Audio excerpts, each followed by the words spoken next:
우리 좌우에 있는 지들과 함께 성도의 기도를 나누면서 서로 축복하는 시간 갖겠습니다. 4명 이상 사랑합니다. 축복합니다. 인사합니다. 사랑합니다. 축복합니다. 사랑합니다. 축복합니다. 사랑합니다. 축복합니다. 사랑합니다. 축복합니다. 우리 중층에 맨 뒤에 앉아있는 친구는 청소년부 학생 아닌가요? 청소년부 예배실로 가세요. 그곳에 가서 예배 드리세요. 네. 우리 하나님 앞에 자비를 구하는 기도 드리면서 하나님 앞에 나아갑니다. 주여 나를 불쌍히 여기소서. 2번 고백합니다. 주여 나를 불쌍히 여기소서. 한 번 더요. 주여 나를 불쌍히 여기소서. 아멘. 하나님의 성도들의 삶의 자리 속에서 자비를 베푸시는 은혜가 넘쳐서 주님이셨군요. 이런 믿음의 고백을 날마다 이어가면서 믿음으로 살아가는 복된 일꾼들 되시기를 주의 이름으로 축복합니다. 봄이 되니까 참 신기한 일들이 많이 있지요. 여러분에게 봄은 어떤 느낌입니까? 봄이 되니까 그렇게 메마르렀던 땅에서 어떻게 그렇게 싹들이 솟아오르는지 모르겠습니다. 그렇게 여리고 순한 싹들이 쏙 하고 나옵니다. 그리고 나뭇가지 보면은요, 굵고 튼실한 가지에서 싹이 나올 것 같은데 그 머리카락처럼 가느다란 그 나뭇가지 끝에서 봄을 맞이하여서 움돋는 새싹이 쏙 하고 나오는 모습을 보니까 이건 감동입니다. 감동. 하나님이 아니시고 어떻게 이런 일들을 이루어낼 수 있을까 하는 그런 생각을 하게 됩니다. 부활주일 앞두고 있었던 고난주간에 기도도 해야겠지만은 이 자연을 몸으로 좀 느끼고 싶어서 가까운 소요산에를 올라갔습니다.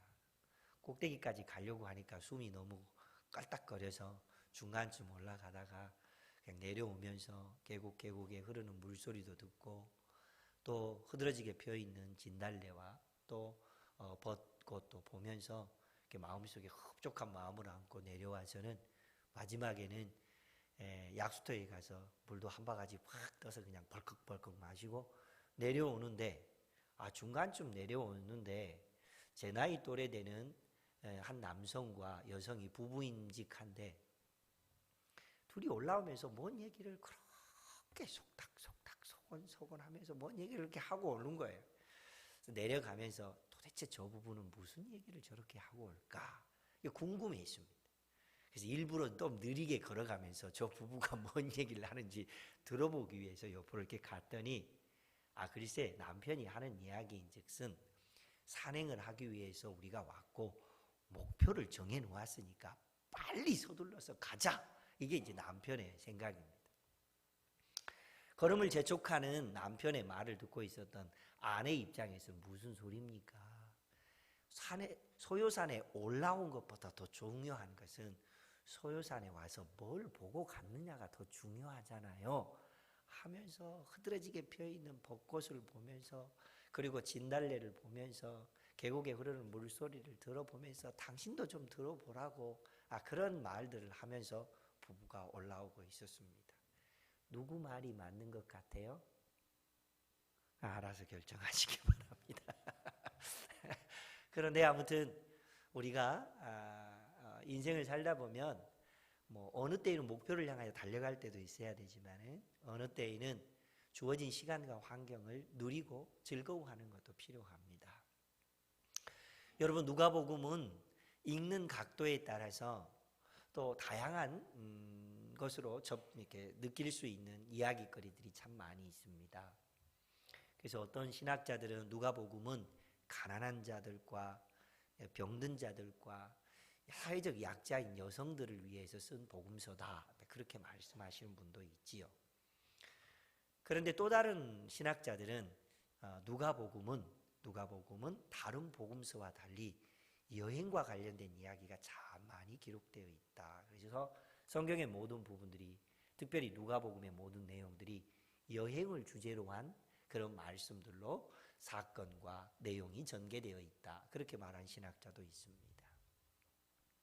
누가복음의 맨 처음의 시작은 아기 예수님의 탄생과 관련된 내용으로서 갈릴리에 살고 있었던 요셉과 마리아가 호적을 하기 위해서 베들레헴에 가는 여행 이야기로 시작합니다. 그리고 예수님이 태어나셔서 소시적 유년 시절에 대한 내용은 거의 없고 바로 이어서 예수님께서 공생의 사역을 시작하면서 팔레스타인 지방 곳곳을 돌아다니면서 험산줄령 헤매이던 어린 양을 찾는 그 목자의 심정으로 예수 사랑, 복음, 천국을 알리기 위해서 지방 곳곳을 여행한 이야기가 기록되어 있습니다.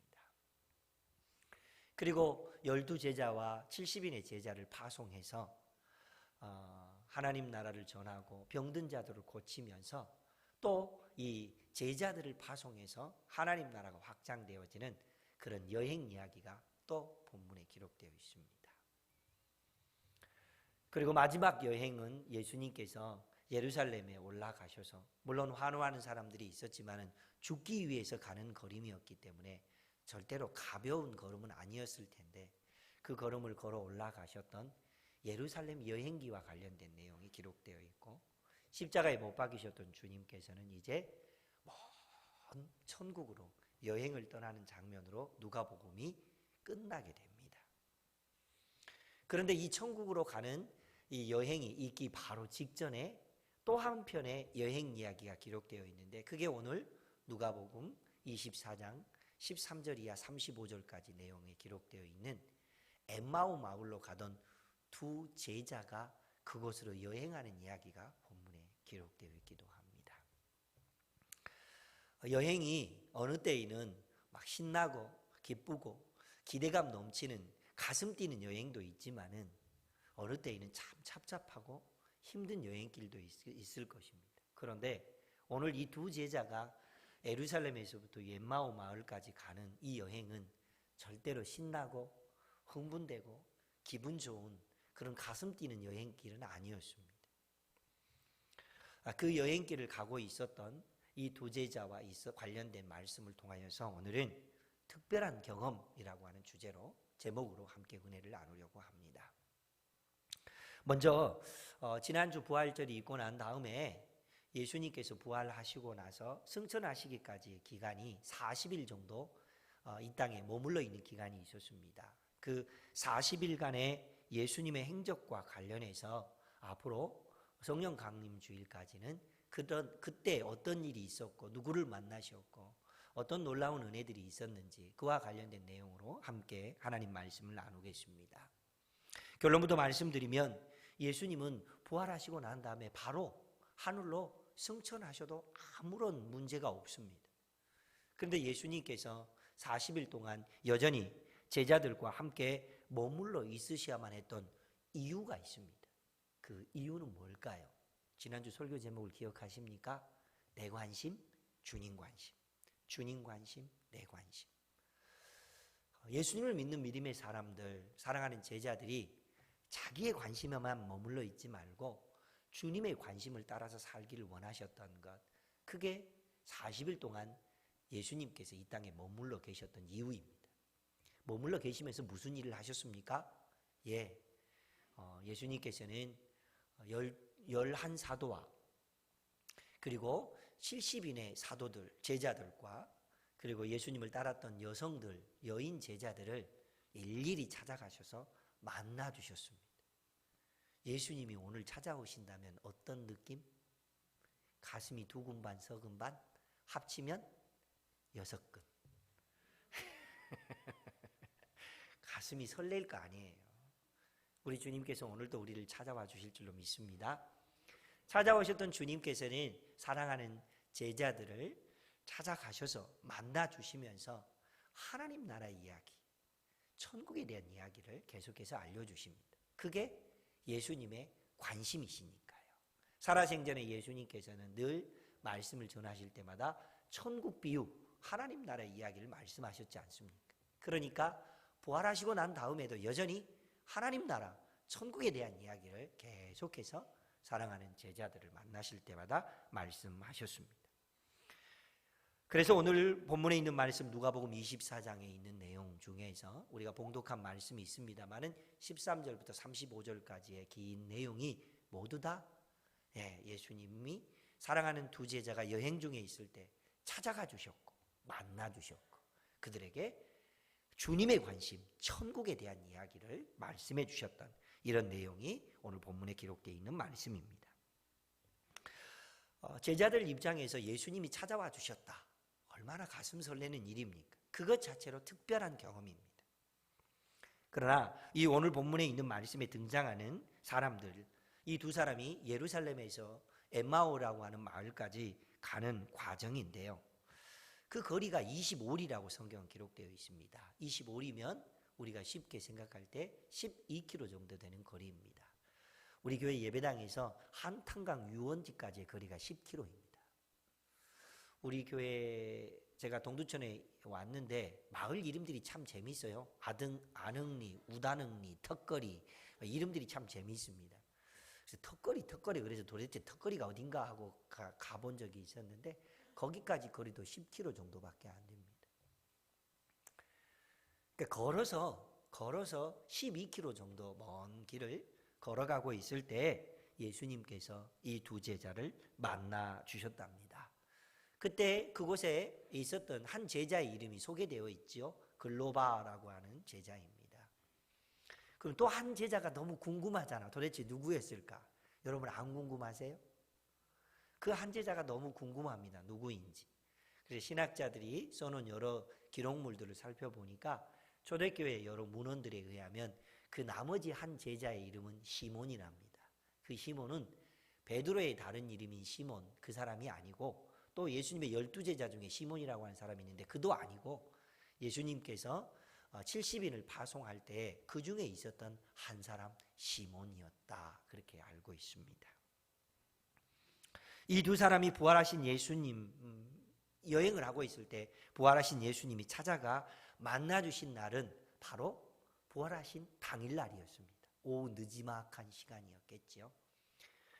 그 당일날 찾아가셨고 말씀에 의하면 두 제자가 나사렛 예수가 십자가에 못 박혀 죽은 지 사흘째라고 말하고 있으니까 당연히 부활하신 당일인 것을 알 수 있습니다. 두 제자가 여행하고 있을 때 부활하신 예수님이 찾아가셔서 만나주신 일들은 그거 자체로 특별한 일이지만 두 제자가 경험한 아주 놀랄 만큼 특별한 일이 있습니다. 그래서 그 특별한 경험이라고 하는 제목을 가지고 은혜를 나누려고 하는데요. 첫 번째 이 두 제자가 경험했던 특별한 일은 바로 이것입니다. 뭘까요? 마음이 뜨거워지는 경험을 했습니다. 여러분 마음이 뜨거워진다. 느낌이 어떠십니까? 설레지요. 누가는 두 제자의 경험을 기록하면서 두 사람의 마음이 뜨거워졌다라고 하는 것이 각 사람들이 했던 말들을 토대로 해서 그 증언을 성경에 기록해 놓고 있습니다. 본문 32절 말씀을 우리 다시 한번 한 목소리로 읽어봅니다. 32절입니다. 한 목소리로 읽습니다. 그들이 서로 말하되 길에서 우리에게 말씀하시고 우리에게 성경을 풀어주실 때에 우리 속에서 마음이 뜨겁지 아니하더냐. 여러분 우리의 마음이 뜨거워지는 경험이 이렇게 놀라운 일들입니다. 여러분 일반적으로 우리는 어느 때 마음이 좀 뜨거워집니까? 새로운 어떤 일을 하려고 할 때 마음이 설레고 좀 뜨겁습니다. 그리고 또 어느 때 마음이 뜨거워지던가요? 내일 소풍 간다고 할 때 그때 마음이 좀 설레고 뜨겁습니다. 새로운 어떤 여행을 한다고 할 때 그때 마음이 설레기도 하고 뜨겁기도 합니다. 젊은 시절 연애를 할 때 이성의 손을 한번 잡으려고 할 때 그때 마음이 뜨거웠었지요? 그런 경험을 안 해보신 분들하고는 말도 하지 마시기 바랍니다. 그래요. 우리는 이런 일들 때문에 일반적으로 좀 마음이 뜨거워지고 설레고 그런 일들이 있게 됩니다. 저에게 최근에 가슴이 설레고 뜨거운 일들이 몇 가지가 있었습니다. 이 시간이 성경 공부하고 교제하는 시간이 아니기 때문에 여러분에게 가슴 뛰게 하는 최근에 그 설렐 만한 일들은 무엇입니까? 라고 물어볼 수는 없습니다만 저에게는 최근에 가슴 설레는 일이 몇 번이 있었습니다. 그 중에 하나는 지금 우리 생명의 삶을 공부하고 있는 16분의 귀한 분들과 성경 공부를 처음 시작하는 날 너무 가슴이 설레고 뜨거워서요. 제가 뭘 강의했는지 기억조차도 안 나요. 그래서 얼마나 가슴이 설레고 뜨거웠는지 모릅니다. 두 번째 가슴이 설레고 뜨거웠던 경험은 4월 10일 날 저희 교회에서 처음으로 예수 영접 모임을 했지 않습니까? 3월 달 중에 예수님을 교회를 등록하셨던 세 분이 미리 예배 끝나고 난 다음에 목양실에 이제 가서 대기하고 있고, 저는 1층에서 성도님들 배웅해드리고 난 다음에 계단을 올라오는데 얼마나 가슴이 뜨거운지요, 얼마나 가슴이 흥분된지 모르겠습니다.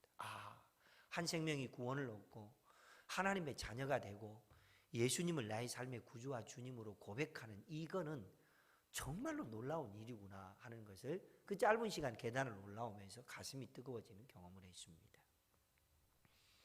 그리고 또 한 번 가슴이 뜨거워지는 경험을 했는데, 그것은 지난주일 부활절입니다.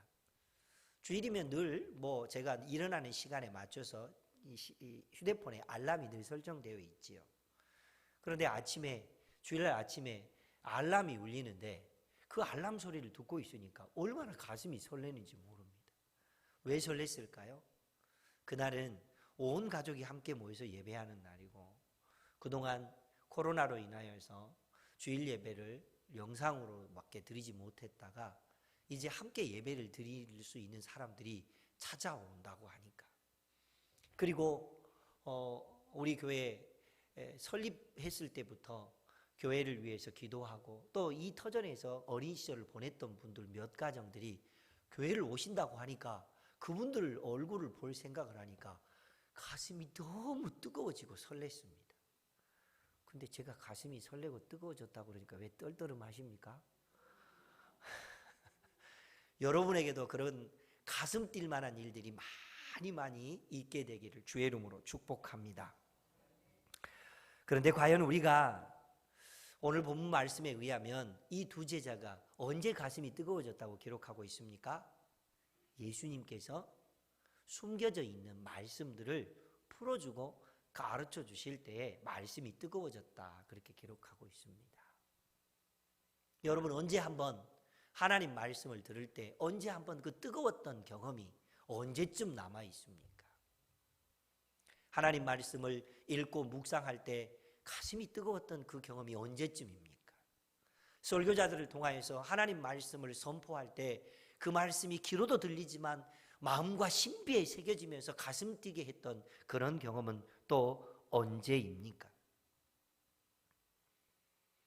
우리 모두에게 하나님께서는 말씀하시는 그 음성을 통하여서 귀로도 듣고 마음으로도 품고 신비에 새겨서 가슴이 뜨거워지는 믿음의 사람이 되게 해주신다고 약속하고 계시는데, 그게 왜 가능하죠? 그것은 하나님 말씀은 능력이기 때문입니다. 그 하나님의 말씀이 얼마나 능력이 있는지 히브리서 기자가 말해주고 있는 히브리서 4장 12절 말씀에 의하면 그 말씀이 가지고 있는 힘, 파워, 그 능력이 어떤 것인지를 기록해 놓고 있습니다. 그 하나님의 말씀을 우리 한 목소리로 읽어봅니다. 히브리서 4장 12절 말씀 함께 읽습니다. 하나님의 말씀은 살아있고 활력이 있어 좌우의 날선 어떤 검보다도 예리하여 혼과 영과 및 관절과 골수를 찔러 쪼개기까지 하며 또 마음의 생각과 뜻을 판단하나니. 아멘. 이 하나님의 말씀은 우리의 영과 혼과 관절과 골수를 찔러 쪼개기까지 하는 그런 말씀이랍니다. 그런데 그 말씀을 읽고 묵상할 때, 그 말씀이 선포되어지는 그 음성을 귀로 듣고 마음으로 새기고 신비에 새겨낼 때 가슴이 뜨거워지지 않는다. 그 말씀의 능력이 없는 겁니까? 내가 문제가 있는 겁니까? 그것은 알아서 판단하시기 바랍니다. 모쪼록 하나님께서 우리에게 주신 말씀들은 읽든지 묵상하든지 듣든지 신비에 새기든지 어떤 형태로든지 우리가 하나님의 말씀 안에 있기를 원하면, 하나님의 말씀은 살아있고 운동력이 있어서 우리의 가슴을 뜨겁게 하고 우리의 영혼을 설레게 하여서 하나님을 믿는 믿음 안에 살아갈 수 있도록 붙잡아 주실 줄로 믿습니다. 두 제자에게 부활하신 예수님이 찾아가셔서 숨겨져 있는 하나님의 말씀을 풀어주고 알려주실 때 그들의 마음이 뜨거워진 것처럼 오늘 우리가 주의 말씀을 가까이 하고 그 말씀대로 살아가길 위해서 힘쓸 때마다 우리의 가슴이 뜨거워지고 가슴이 뛰는 그런 믿음의 사람으로 살아낼 수 있기를 주의 이름으로 축복합니다. 가슴이 뜨거워진 경험이 첫 번째 특별한 경험이었다면, 두 번째 특별한 경험을 오늘 본문에서는 이렇게 기록해 놓고 있습니다. 눈이 밝아진 경험을 했다. 눈이 밝아졌다. 시력이 좋아졌다는 얘기는 아니겠죠? 녹내장이나 백내장이 있었는데 뭐 이렇게 흐물이한 것들이 사라져서 밝아졌다, 그런 내용도 아니겠죠? 우리 주님께서 사랑하는 제자들을 찾아가서 만나 주셨을 때 이 두 제자의 눈이 밝아졌다라고 성경은 기록하고 있는데, 누가는 예수님께서 여행 중이던 두 제자를 찾아갔을 때 있었던 일들을 기록하는 중에 먼저 우리가 읽지는 않았지만 16절 말씀에 이렇게 기록되어 있습니다. 그들의 눈이 가리어져서 그인 줄 알아보지 못하거늘. 어떻게 그럴 수가 있지요, 세상에? 저는 성경을 읽다 보면은요, 종종 이해도 안 되고요, 너무 궁금해서 미칠 것 같은 말씀들이 종종 있습니다. 그게 뭐냐면, 어떻게 예수님을 못 알아볼 수가 있죠? 안 그렇습니까? 제가 무슨 일이 있어서 전철을 타려고 가고 있는데 의정부역을 씩 지나가는데, 아니 의정부역에 딱 플랫폼에 지나가는데 내가 여기 앉아 있는데 기차가, 전철이 쑥 지나가는데 노란 옷을 입은 누군가가 저기 이렇게 씩 뒤쪽으로 지나가는 게 보인 거예요. 틀림없이 홍진아 권사님인 거예요. 그래 내가 노란색 입은 홍진아 권사님하고 아는 척하면은 서로 얼마나 반가울까요? 그런데 씩 지나가는데 내가 모른 척하거나 몰라봤다, 그러면 홍진아 권사님 마음은 얼마나 속상할까요? 어쩌면 세상에 못 알아볼 수가 있을까? 그러지 않겠습니까? 그런데 어쩌면 제자들이 그렇게 하나님 사랑을 알려주었고 놀라운 기적들을 행하셨던 그 예수님이 자기 곁에 함께 뚜벅뚜벅 걸어가고 있어 대화를 나누고 있는데도 그분이 예수님인지 몰라보고 눈이 가려져서 못 알아봤다. 어떻게 이런 일이 있을 수가 있겠냐고요, 세상에. 못 알아본 것도 신비이지만 그 가려져 있던 눈이 열려서 다시 예수님을 알아보게 된 것은 더 놀라운 신비가 되는 줄로 믿습니다. 그래서 오늘 본문 말씀 31절 다시 한번 읽어봅니다. 31절입니다. 그들의 눈이 밝아져 그인 줄 알아보더니 예수는 그들에게 보이지 아니하는지라. 이제 예수님을 알아본대요. 인간은 공간 안에서는 3차원 세계를 살아갑니다. 그리고 시간이라고 하는 또 다른 차원이 더해져서 4차원의 세계를 살아가는 게 인간입니다. 내가 여기에 있다가 동시에 저기로 갈 수 없는 것이 바로 인간이죠. 그런데 예수님은 사랑하는 두 제자가 예수인 줄 알아보고 눈이 밝아지게 되니까 그 자리에서 뿅 사라지셨대요. 어떻게 또 이런 일이 있을 수 있을까요? 예수님의 부활하신 몸은 지금 현재 우리가 가지고 있는 몸과는 다른 부활체로 부활하셨기 때문에 그렇게 할 수 있었고, 우리가 경험할 수 없는 4차원 이상의 고차원의 몸으로 부활하셨기 때문에 그런 일이 가능해진 것입니다. 놀라운 사실은 부활하신 예수님은 늘 우리 곁에 계십니다. 함께 하십니다. 이것이 신학은 좀 어려운 말을 쓰고 있는데요, 하나님의 편재라고 하는 말을 씁니다. 어디 곳에나 어느 곳에나 계시는 하나님, 그런 뜻이죠.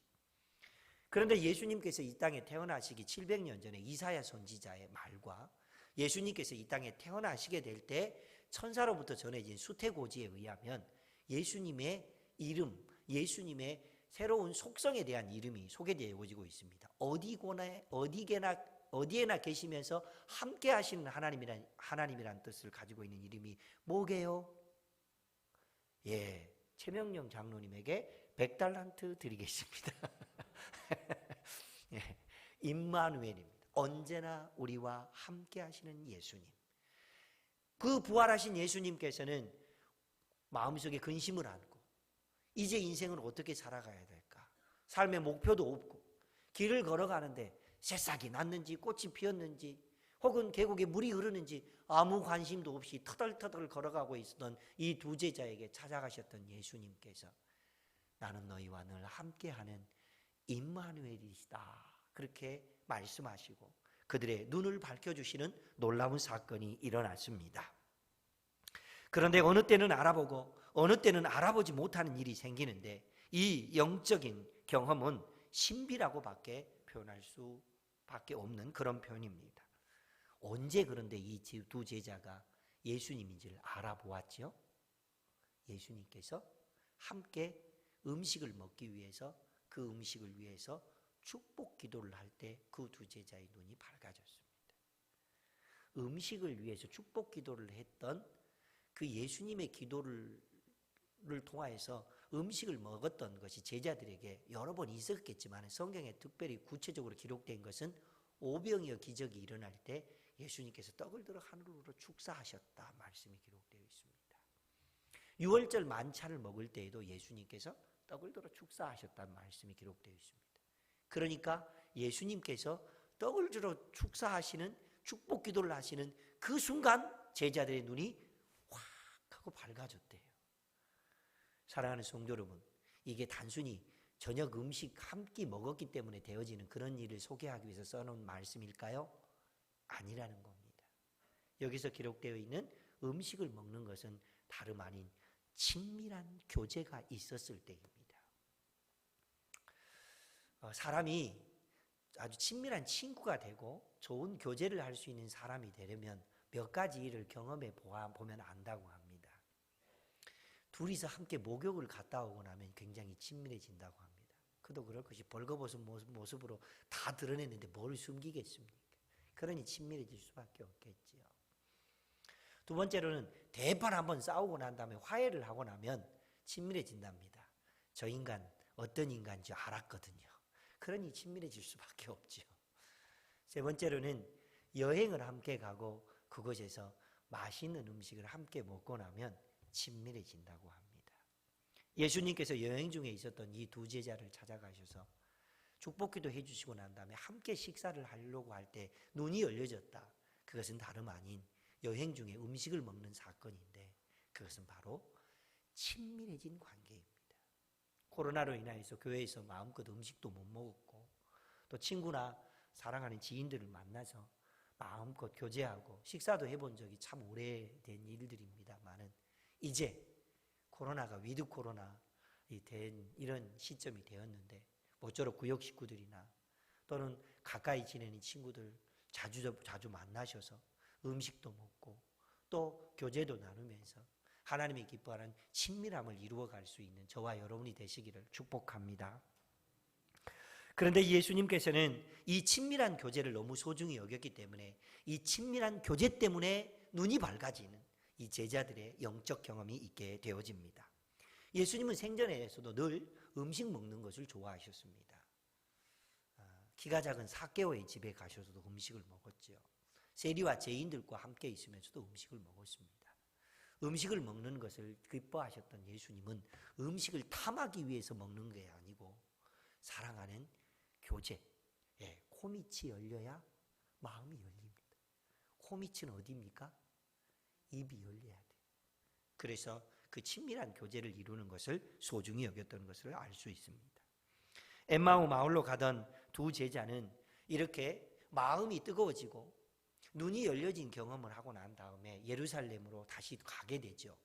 가서 여러 제자들이 있는 곳에 만나서 그곳에서 여러 얘기를 나누고 있는 중에 그곳에 또한 예수님께서 짠 하고 나타나셨습니다.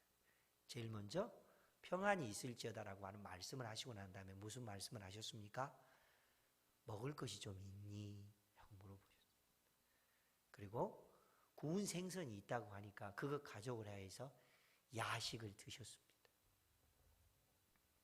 예수님이 음식을 먹는 것, 그것은 여러 가지 신학적인 의미가 있겠지만은 그러나 오늘 본문 말씀에 의하면 예수님은 사랑하는 제자들과 마음 터놓고 친밀한 교제를 나누기를 원하셨던 그것이었음을 기억하면서 음식 먹는 것 자체가 우리에게 기쁨이고 행복이고 무엇보다도 마음 터놓고 눈이 열리게 하는 놀라운 영적인 비밀이 있음을 아시고 서로를 위해서 격려하고 예수 사랑을 나누어주며 살아가는 저와 여러분이 되시기를 주의 이름으로 축복합니다.